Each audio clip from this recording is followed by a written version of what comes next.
Howdy folks, it's Adriel, the hunting gear guy. I want to show you guys this SKS KD Classic. This is an SKS that's been modified to take AK-47 magazines by Kodiak Defense. This is their classic version, which is basically just a Soviet SKS that's been modified to run these AK mags.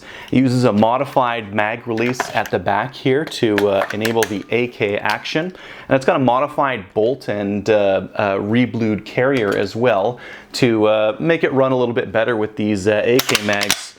Because we're running on AK mags, we don't have our bolt hold open anymore. But there's a lot of advantages to these AK mags as well. So let's take a real quick look at this rifle. So on the rear stock here, it's all pretty much stock. This is just a stock Russian SKS stock that's been modified. Up towards the top here, again, all pretty stock. It's when we get here that things start to look a little bit different. Let's just grab this magazine and pull it out. So to pull our magazine out, we've got this mag release here. We're going to pull that back, and that lets us rock and lock the AK mag out. And you can see here, this is where that's latching at the back, and we've got a latch at the forward. So it latches there, and it kind of cams over on the back. So that's the magazine itself. On the underside there, you can kind of see that it's been augered out a little bit on the sides here to give it a little bit more room. And the bolt's a little bit different, so I'll take that out in just a minute here. Coming up towards the front. Now again, your mileage might vary. You might see different, your SKS might be different. This one's got white lettering on it.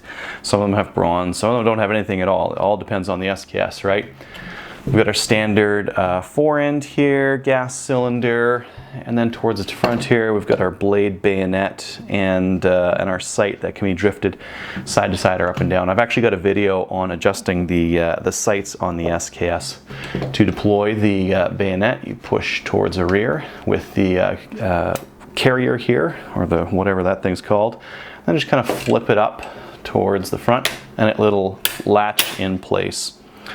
And to take it off, again, we're just gonna pull that off down there and throw it forward. So let's go ahead and disassemble this rifle and show you what it's made of.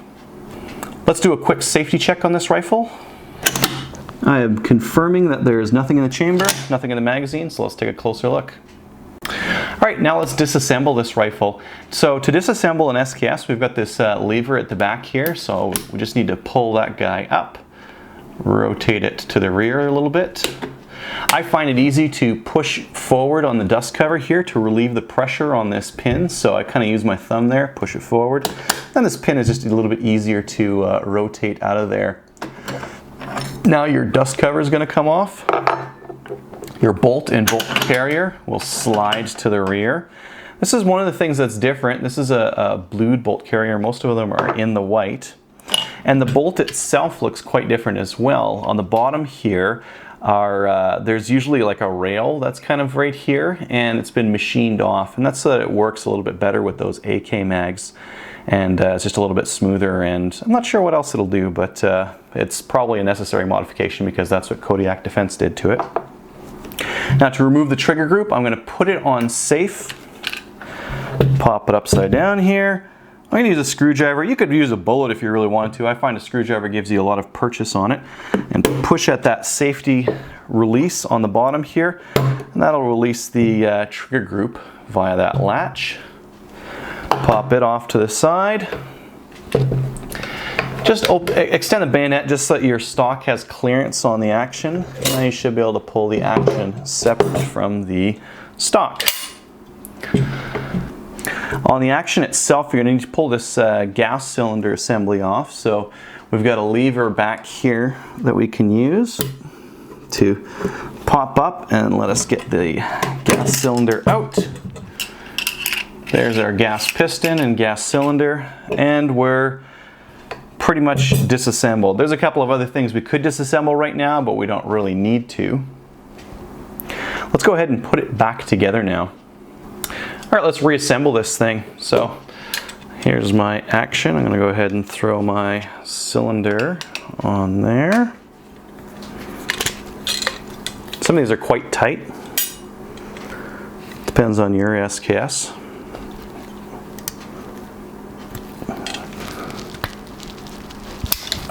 Here we go. See, this one's quite nice and tight. That's actually a good thing. It means that there's going to be less movement in there, and you've got a more solid cylinder attachment there.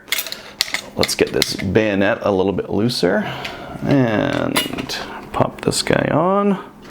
So we're just putting our action on.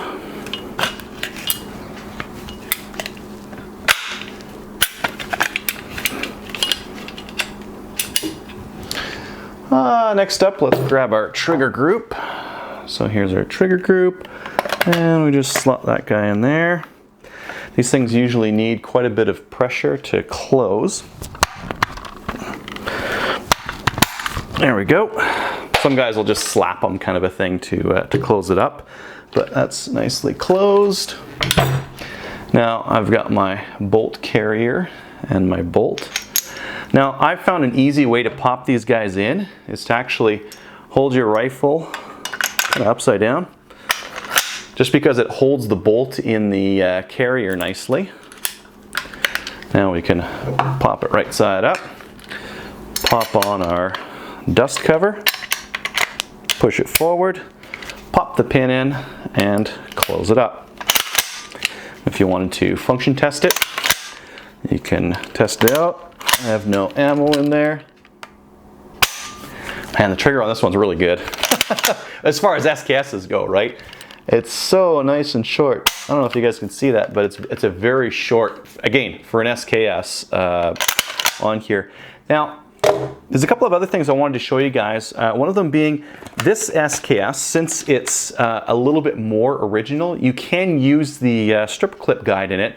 It's just a little bit finicky. You just need to kind of butt it against your hip, pull the bolt back to the right spot, pop in your stripper clip, and then you can actually strip right into the AK mags. It's not as straightforward as just a regular unmodified SKS, but it's not the end of the world either. You can still get your stripper clip guide in there. You can still strip into the clip. It still comes off and loads just fine. So there's not all that much that you need to do to make this thing work with stripper clips. Okay, here's how to charge the mag from a stripper clip.